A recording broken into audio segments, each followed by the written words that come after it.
Hey Leslie, that's a lot of porn Thomas has got there.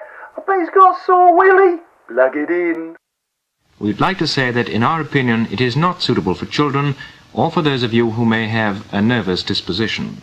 This snail is going across the lawn on a beautiful summer morning, sun shining, birds are singing everywhere, and he feels great. He thinks to himself, life really is worth living. And he's so happy, he starts to sing. Chanson d'amour, and the lawnmower goes rat-tat-tat-tat-tat. Good morning, good morning. It's great to stay up late. Good morning to you. Hey Liz, George won. High five. Oh my God. Sorry I'm late, folks. George Russell, what a race that was in Belgium. George Russell just, hang on, Mr. Producer. George Russell won, and his tyres were so old, and it just everything. Oh, for God's sake. What? George Russell won? I'll tell you, I couldn't be more. George Russell disqualified.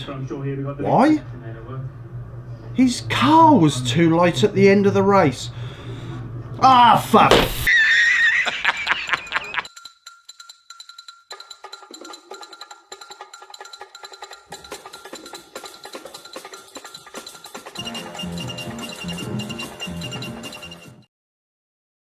That's still squeaky, Les. Not as bad, but it's still squeaky. You'll be bloody squeaky soon. Now, with them, how can I put it, celebration of being British at the weekends, I'm going to do a journey with you because I've not really done my research. I've got a lot of videos loaded that I'll show, little pros, little cons, and I'm trying to make it as it is through the media, not just people doing. There's a little bit of that, but I'm just trying to see, why do people now need to go out and celebrate being British? I think they've just had enough.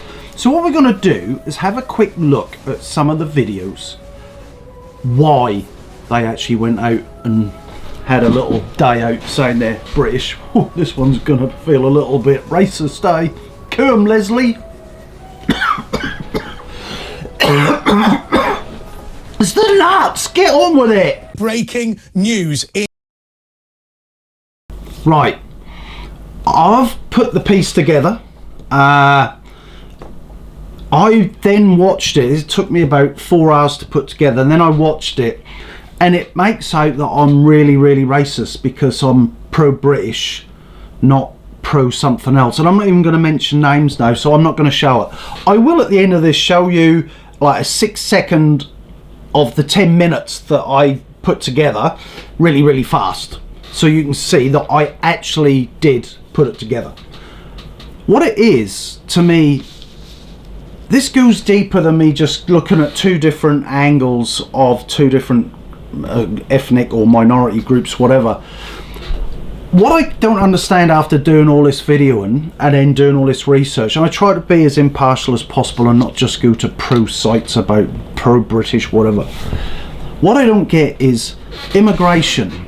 They're not stopping it. So I've just been speaking to my wife and I said, what I don't get is jobs are getting scarcer in the UK for a start, right?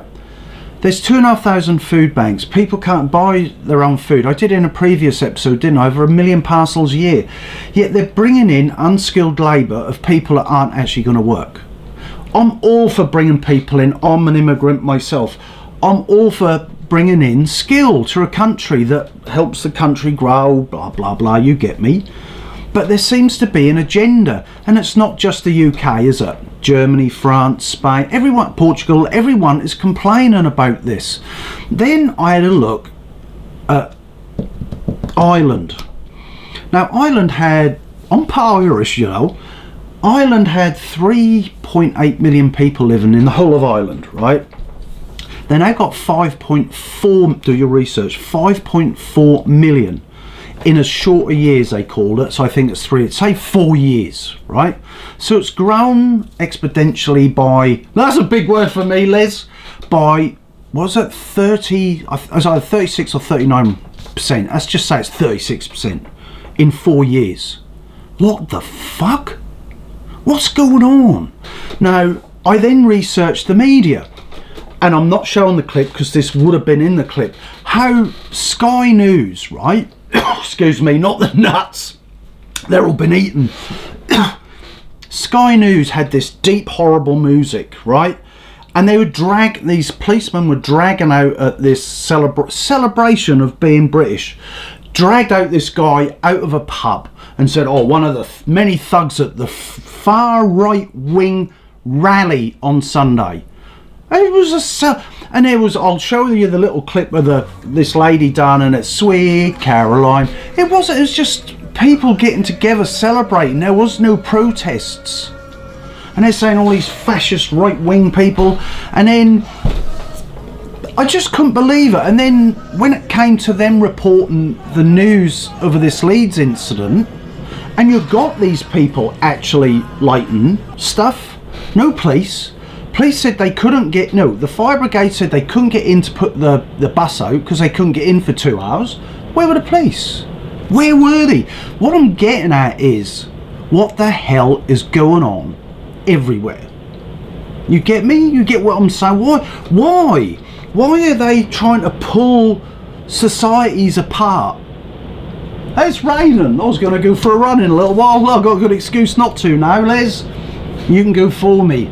Yes, you can. So I just don't get it. I don't get why the media are pro whatever, but not pro. The minute you get out an English flag, you're a fucking racist.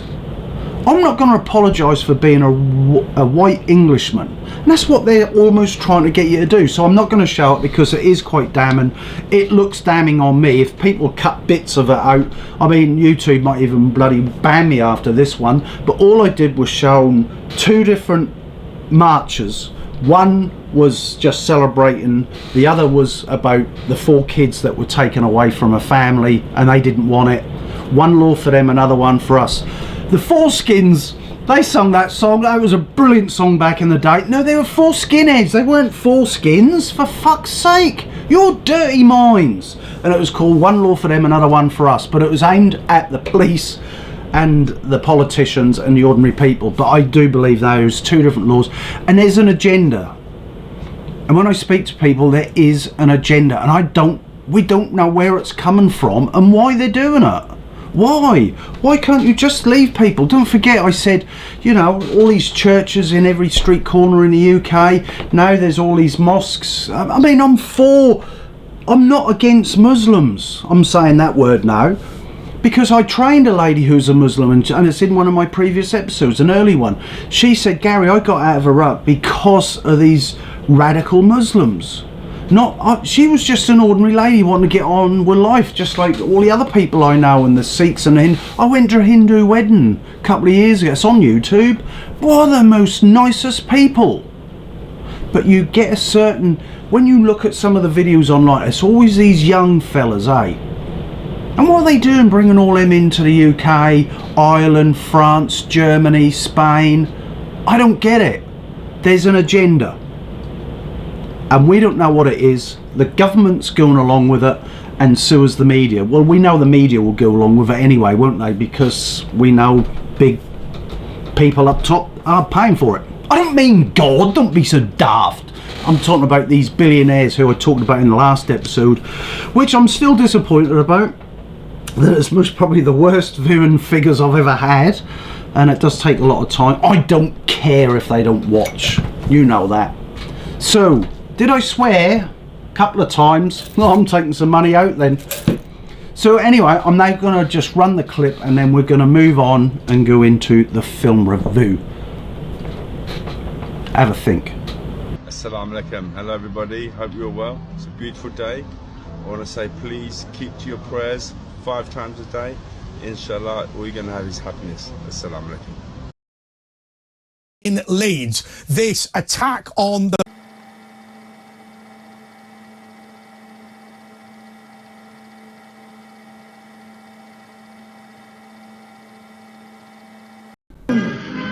It's an old tingle running down my spine, this, isn't it? Well, it's in the blood, of course. This island race. This septic pile. Yeah. Us Brits, we got salt water flowing through our veins. Oh, will you shut up about blood and veins? And what do you think of all the English heroes that have set sail out of these waters to go and discover the new world and stitch the day goes up?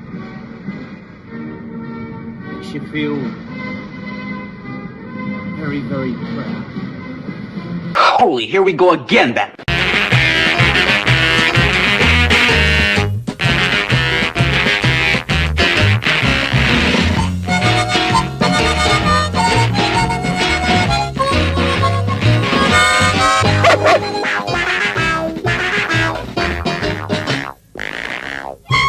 Right, so this one really got my goat, because this leads back to the Paris Games at the weekend, the opening games. What a load of crap that was, going down the channel. I did suggest, because France lets in all immigrants, illegal immigrants, back to that, into the UK, they'll just go down that channel on that boat, carry on going, and then beach over the English Channel, land at Dover, and then get free healthcare, free everything, and you know, hey, yes, okay. Reminding that it's a film review. This week, the first one, or the main one, is a doco on Dion de Sion, that woman, right? Her doco. Have a look at it. I watched it with a wife and I thought, I feel sorry for her. All these millions and millions and millions of dollars. She's got paramedics around her all time, and she's got this stiff syndrome, which I found out is not stiff syndrome. She's got a tight throat. It's all them high notes for 30 odd years, isn't it? Come on, let's face it. And let's face it, she's now the age her husband was when he met her. I'm just saying, Liz, I'm just saying. I know she's on her own because he was about 220 when he died. Oh, come on. Now, why am I pissed off with this particular documentary? Because I felt quite sorry for her, and then she had the seizures. Then I looked in, have a look at your seizures. Do you know, I'm wearing my heart rate monitor to see how much my heart rate goes up. It should be around about 50%. Look how high it is. It's in the blue. It's 69% because I get so annoyed. I get conned. And this doco was a con. Watch it. Because she said, I don't know if I'll ever sing again. And then she talks about on the apple tree, and I like spreading my branches and all the apples fall on everybody, and I don't have many apples left. Oh, fuck off. What a load of tosh. Because let's see in a minute her at the Olympics. Now, before we look at her at the Olympics, right, let's just have a look at her sob story. I think I hit some stuff that was amazing.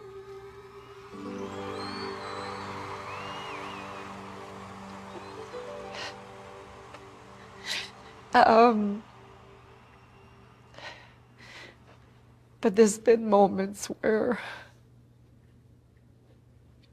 I had to go to the studio and I knew they wanted Celine Dion.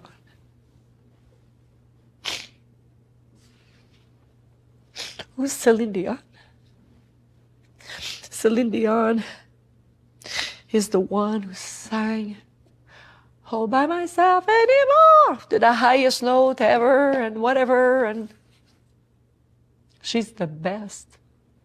Right, bear in mind, she sung at the Olympics. This poor woman that might never sing again, and who is she? Fucking prima donna, that's who she is. It's me, not me, her, me. She says, I like giving. It isn't. If you actually look and listen, she needs the applause. She feeds off them, not the other way round. She doesn't give, she takes.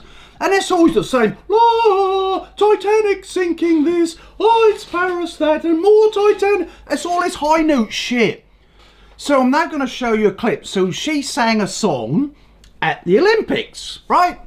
I'm going to show you the original song by the French lady. I tried to remember and I didn't write it down.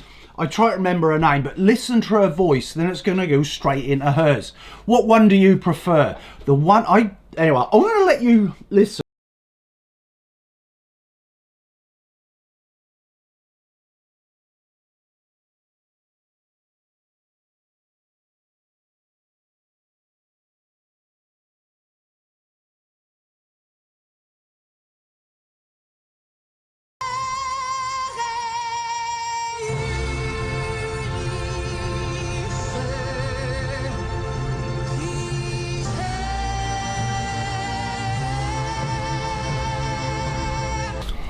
There you go. I prefer the original lady. There's more soul in it. There's more... None of this fucking bullshit. Yeah, she's just another prima donna gone right off. I never really was a fan of hers in the first place. Titanic made her, eh? And her elderly husband. Medicinal, different glass, different glass. This is a 1.5 glass. I ain't got to keep going downstairs. Don't judge. Now, what? Ugh. Yes, yes, yes. Oh, so, okay. So we've got a different joke this week by this other posh git from the UK because I couldn't find my South African friend and Jay San was not around this week to get a joke off him, which was a little rubbish anyway, let's face it. So we're going, oh, it's a New Zealand joke. Oh, this'll be fun. I was in New Zealand on tour. I got in trouble while I was in New Zealand over a joke. I'll tell you the joke, you can tell me what you think. All I said was this. I was in Napier, destroyed by an earthquake, rebuilt, beautiful town. I was in Christchurch, destroyed by an earthquake, rebuilt, beautiful town. I was in Dunedin. I said, I tell you what this town needs.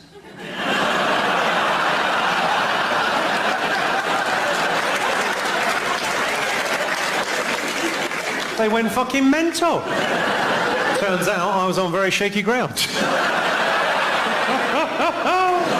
I didn't think that was very funny, Leslie. Dunedin's supposed to be a lovely place. I'm going to be able to take a trip down there one day on my Lambretta. Now, we're going to go into, I'm just going to say it because it'll either, you know, that background noise. And we're going to go into, and then we're just going to play, okay, food for thought. It's my bar of chocolates, give it to me now. Here we go again. Now, in Food for Thought today, I'm not going to go over any of the bloody ingredients, anything like that. I'm going to let you listen to, not Piers Morgan, Morgan Fairchild. Is it Morgan? Morgan Freeman. Bloody hell. And there's a little animation. This is about 11 years old now. Have a listen where it's all gone and where it's going. And you know, everything that's in this little video, I've said before. Cool. 1985, tobacco giant R.J. Reynolds bought Nabisco Foods. Tobacco pioneer Philip Morris bought General Foods and 3 years later, Kraft Foods, making them the largest food producer in North America. And leaving the business of food in the capable hands of the same corporations who helped addict us to tobacco. Using the same tactics they used to promote tobacco, food companies set about peddling the entire planet a diet of processed goods, loaded with chemicals and additives, masquerading as food. This new machine operates with specific targets in mind, like addicting consumers, without them knowing it. There you go. And it ain't untrue. It really isn't untrue. It's, hey, come on, you know and I know. Anything for a fucking quick buck at our expense. And you and I know. This illness thing is an industry. I was looking at the other day, diabetes type 1, type 2, type 3 obviously is dementia. Do your research. And in America, that industry is worth 110 billion US dollars every year. Do you think they want a cure for a 110 US billion dollar industry? Billion dollar industry. Fuck's sake, of course they don't. I'm just gonna, before I what have I got here? I've got something loaded. Oh, we got that, we've done that. Now we're gonna summarize. I'm just gonna play this little clip. Is it LBC radio station? Have a listen to this guy. He's pretty well switched on, and this is about the Paris Olympics again. So yeah, I know it's a little bit of Paris Olympics this week and poor old George Russell, but this guy, have a listen, and he ain't far from the truth. It was what the French always do, absolutely bizarre. Why is it always all right to mock Christianity? To use in this instance the Last Supper, where you seem to have a transgender model, drag queens and a mostly naked singer painted blue. Tragically, do you remember what happened when they tried to put a cartoon of the Prophet Muhammad in a magazine in Paris a few years back? There's no laughter then, was there? So it's all right, you can mock Christianity as much as you like, but don't even run a cartoon of the Prophet Muhammad. How does that work? So there you have it, okay? I totally agree. Why can you take the piss out of Christianity but not out of the other lot? And even he's now going, I don't get it. I don't get it. I don't get what's going on. Take the piss out of her. If you have a look at the Olympics, all these people dressed up fucking all this gay fucking Last Supper shit. You imagine he did that with Muhammad or whoever it is that was a Must Have a League. Carry On film. Must Have a League. Oh, classic.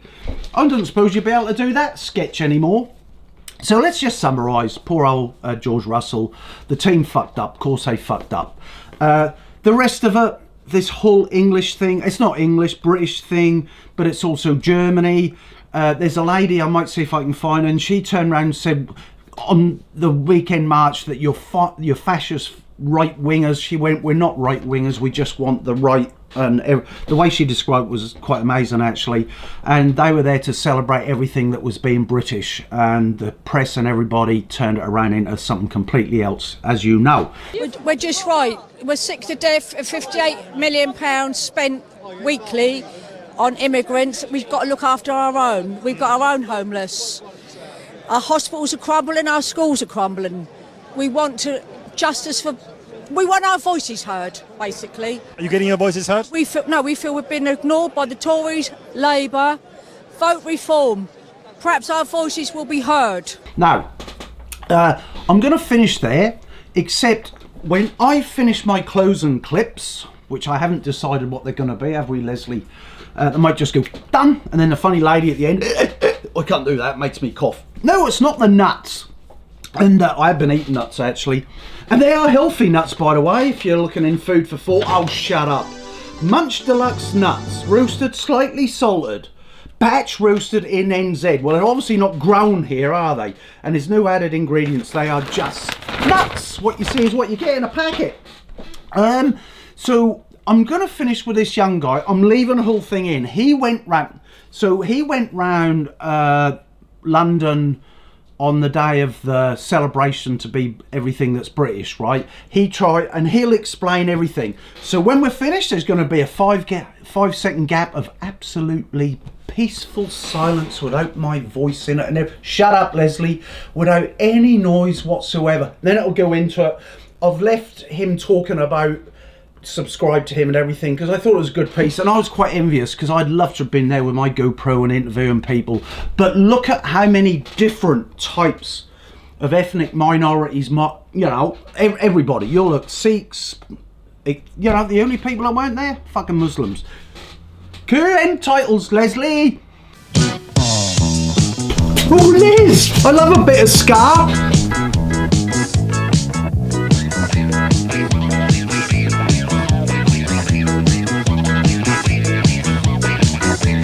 Jesus is a friend of mine. Jesus is a friend of mine. Once I tried to run and hide, but Jesus came and found me and he touched me down inside. No, he is like yes. a mountain. No. Jesus is a friend of mine. Bye.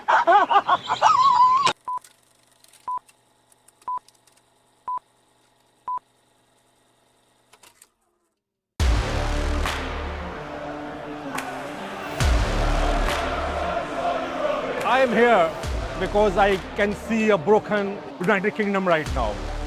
We are here representing freedom and Britishness. Oh, it elates my heart to see so many people standing together in unity. This is the first time I felt like I've actually really got a culture in the last few years.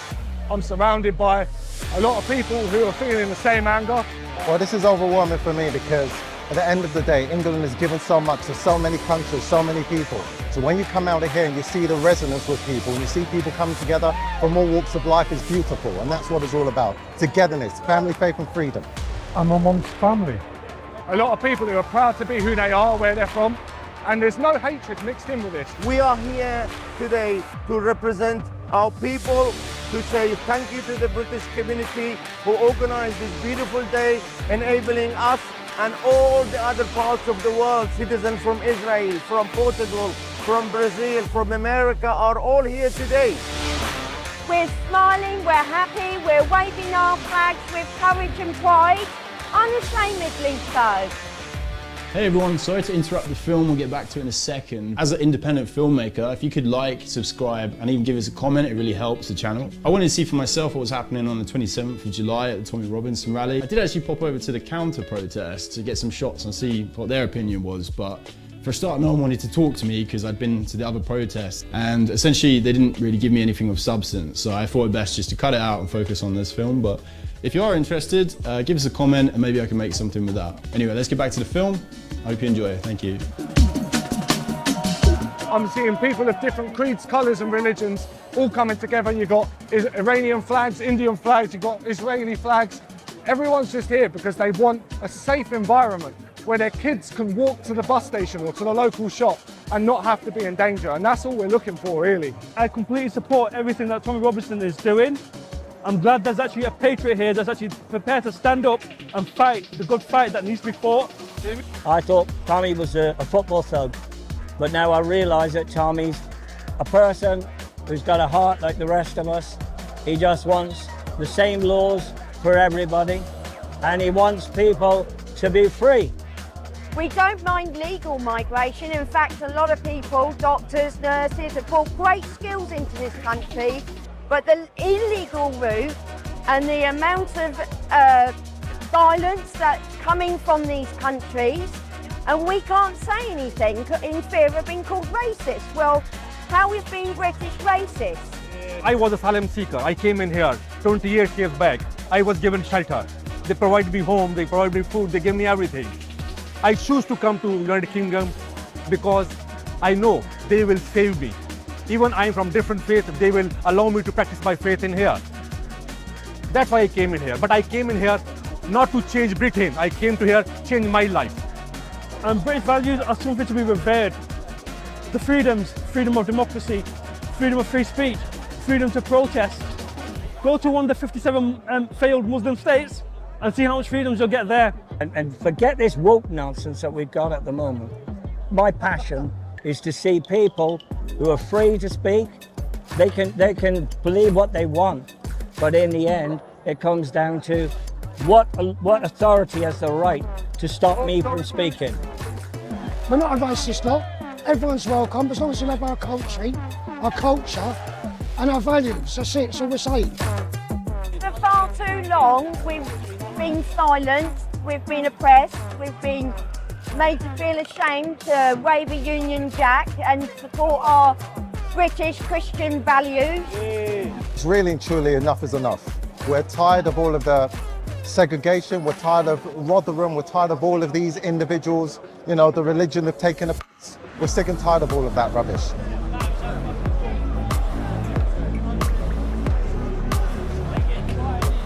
Most cultures that come here to the UK, they don't have any sort of like preconceptions.